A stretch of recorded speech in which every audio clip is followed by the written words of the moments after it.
3 பேர் குகைவாசிகளாக இருந்த குகைக்குள்ளே போனாங்க. குகைக்குள்ளே போயிருந்தாங்க தான். அந்த சம்பவம் எனக்கு நம்ம நல்லாவே தெரியும். அதில் ஒரு சம்பவத்தில் முக்கியமான ஒரு பகுதியை நாங்கள் புரிந்து கொண்டிருக்க மாட்டோம் என்று நினைக்கிறேன். அன்புள்ள சகோதரர், ஒரு மனிதர் சொல்கிறார், என்ன, எனக்கு ஒரு சொந்தக்கார பெண்மணி இருந்தான். அவவை நான் என்ன செய்தேன், அழகாக எல்லோரும் விரும்புவதை போன்று நானும் விரும்பினேன். அந்த அளவுக்கு கடுமையாக என்ன செய்தேன், விரும்பினேன். ஒரு முறை அவன் நான் பல முறை என்ன செய்தேன், தவறான முறையில் அணுக ஆரம்பித்தேன். நான் அவன் என்ன செய்யவில்லை, தவிர்த்து கொண்டே போனான். ஒரு முறை எனக்கு அந்த சந்தர்ப்பம் கிடைச்சி. என்ன சந்தர்ப்பம், அவர் பெரிய ஒரு வறுமையில சிக்கி இருந்தா என்கிட்ட பொருளாதாரத்தை கேட்டு வந்தார். அந்த சந்தர்ப்பத்தை நான் பயன்படுத்தினேன், அதுக்கு நிர்பந்தித்தேன். அப்ப நிர்பந்தித்தேன், எப்படி நிர்பந்தித்தேன் தெரியுமா? இப்படி நிர்பந்திச்சவர் பெரிய பொருளாதாரம் உள்ளவராக இருக்கல, வசதி உள்ளவராக இருக்கல. இவர் சொல்றாரு, கடுமையாக நான் அதுக்காக வேண்டி உழைச்சேன், தவறு செய்யறதுக்கு உழைச்சி தீனார்களை தேடினேன், பணத்தை சம்பாதிச்சேன் என்றார். அவர் சம்பாதிச்சு கையில் எடுத்துக்கண்ணேன்.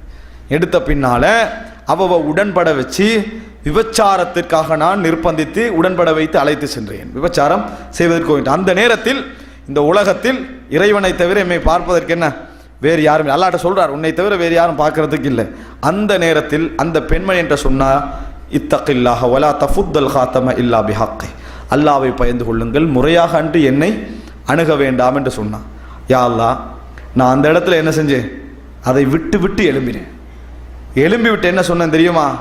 அல்லாஹ்வை பயந்து கொண்டு போற நேரத்தில் நான் என்ன சொன்னேன், விபச்சாரத்தை விட்டுட்டு இந்த பணமும் உங்களுக்கு தான் அப்படின்னு சொல்லிவிட்டு நான் வந்தேன். நான் எதை நினைச்சு உழைச்சனோ அதை விட்டு விட்டு பணத்தையும் கொடுத்து விட்டு நான் வந்தேன்.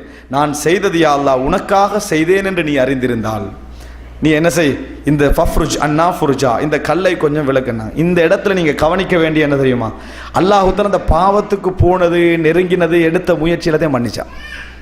எப்போ மன்னிச்சா? பாவத்தில் பொறுமை காத்த உடனே. அந்த பாவத்தில் அவர் பொறுமையாக எழுப்பி வந்தாரே, அந்த தீனார்களை விட்டு விட்டாரே. இந்த தீனார்ல உழைச்ச அதையா எடுத்துட்டு போகலாம் தானே, நான் அதையும் விட்டனே. அதை அல்லாஹ்விடத்தில் அவர் சொல்லி காட்டுகிறார், இதை உனக்காக நான் செய்திருந்தால்.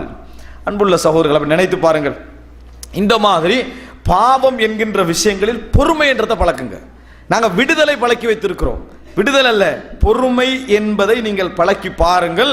உங்களோட உள்ளம் ஒவ்வொரு நிமிடமும் ஈமானி என்பதை உணர்ந்து கொண்டிருக்கும், ஒவ்வொரு நிமிடமும் ஒவ்வொரு செகண்டும் உணர்ந்து கொண்டிருக்கும். உங்கள் ஒவ்வொரு பாவத்தை விடுகிற நேரத்தில் உங்களோட கண் கலங்கும். நாங்கள் அப்படி இதுவரைக்கும் ஃபீல் பண்ணியிருக்கிறோம், நினைச்சு பாருங்க. பாவத்தை விடுகின்ற நேரத்தில் கண் கலங்கும், இபாதத்துக்காக போராடுகின்ற நேரத்தில் கண் கலங்கும். ஏன்? உங்களோட உள்ளத்தில் நீங்கள் ஒரு பொறுமை என்கின்ற ஒரு பகுதியை உருவாக்கி கொண்டிருக்கிறீர்கள். வமயுஸப்பிர் சப்பரஹுல்லாஹ், யாரெல்லாம் பொறுமை காக்கிறார்களோ அவர்களுக்கு அல்லாஹு தஆலா பொறுமையை வழங்குவான். அன்புள்ள சகோதரர்களே, இந்த பொறுமையை நாங்கள் மனதிலே பதிய வைத்துக் கொள்ள வேண்டும். இன்பத்தை காணுவதற்கு ஒரு சிறந்த வழி இது. கடைசியாக நிறைய விஷயங்கள் நான் சொல்ல வேண்டியிருந்தாலும் இந்த நான் சொன்ன விஷயங்களை புரிந்து கொள்கின்ற அமைப்பில் சில சம்பவங்களை சொல்லுகின்ற கடமையில் இருக்கிறேன்.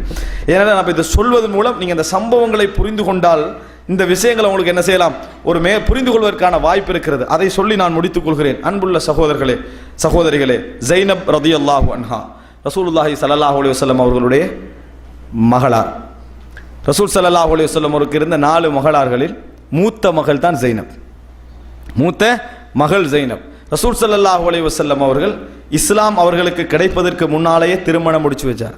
யாருக்கு? அபுல் ஆஸுக்கு. அபுல் ஆஸ் யாரு? அதாவது ஹதீஜா ரதியல்லாஹு அன்ஹாவுடைய சகோதரி ஹாலா என்பவருடைய மகன்.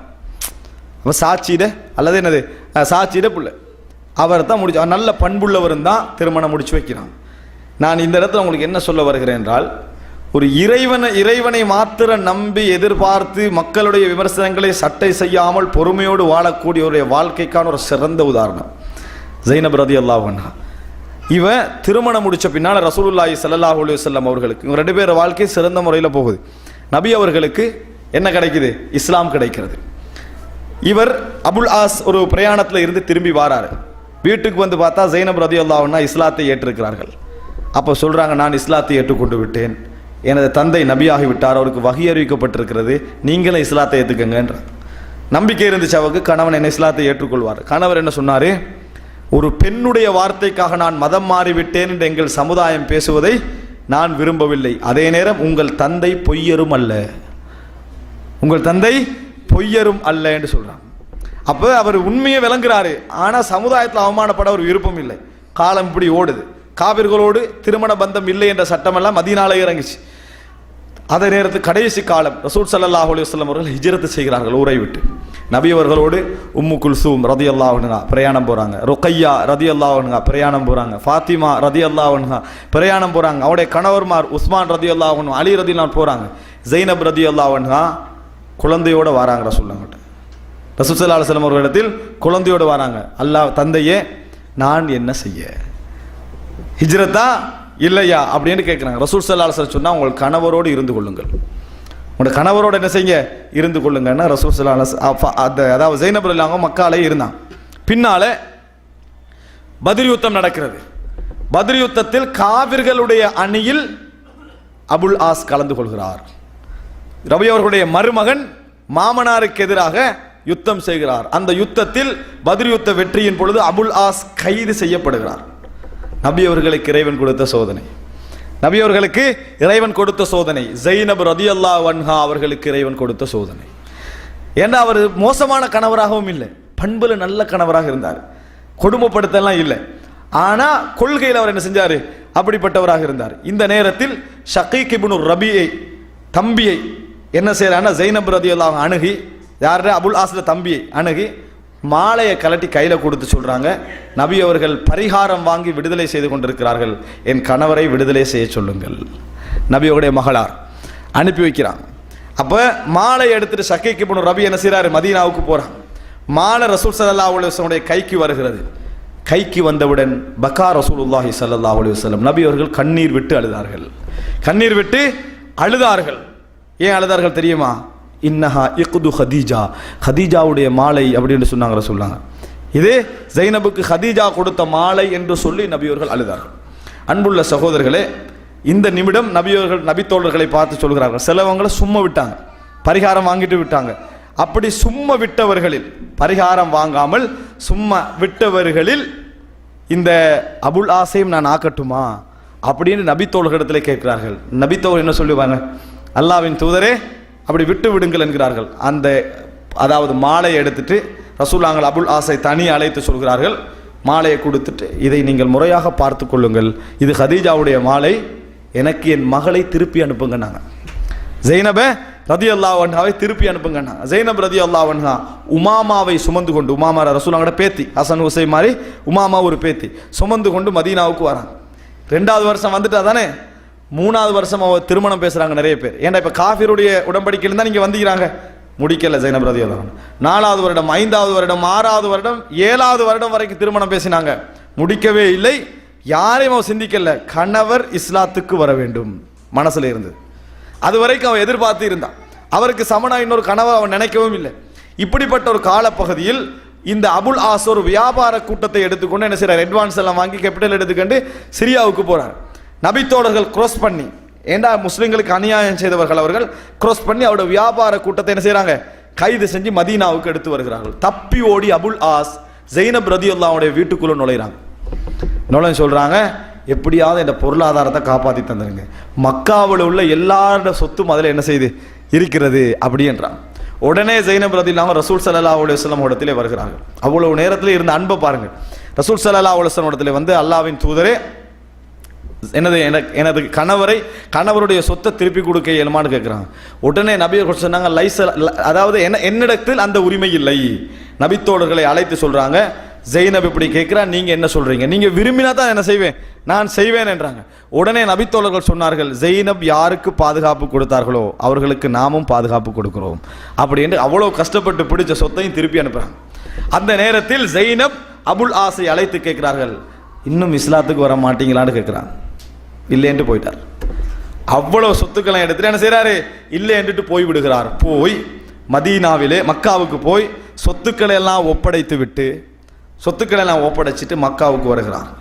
நபி அவர்களிடத்திலே வந்து, அஷ்ஹது அல்லா இலாஹ இல்லல்லாஹ் வ அஷ்ஹது அன்ன முஹம்மதன் அப்துஹு வ ரசூலுஹு என்று சொல்லி இஸ்லாத்தை ஏற்றுக்கொண்டார்கள்.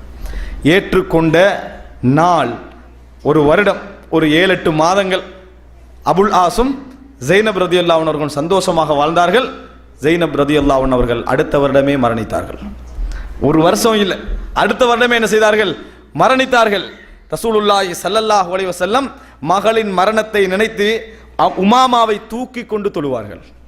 உமாமாவை தாய் இல்லையே, தாய் இல்லாத அந்த கவலை ரசூலுல்லாஹ் தூக்கிட்டு தொழுதாங்கட்டு வருமே, அதெல்லாம் உமாமா ரதியல்லாஹு அன்ஹா அவங்க என்ன செஞ்சாங்க, நபியவர்கள் கையில வைத்து தூக்கி கொண்டே தொழுதார்கள். ஆனால் கவலைக்குரிய விடயம், தூக்கி கொண்டு தொழுத அந்த தூதரும் அடுத்த வருடம் மரணித்து விடுகிறார்கள்.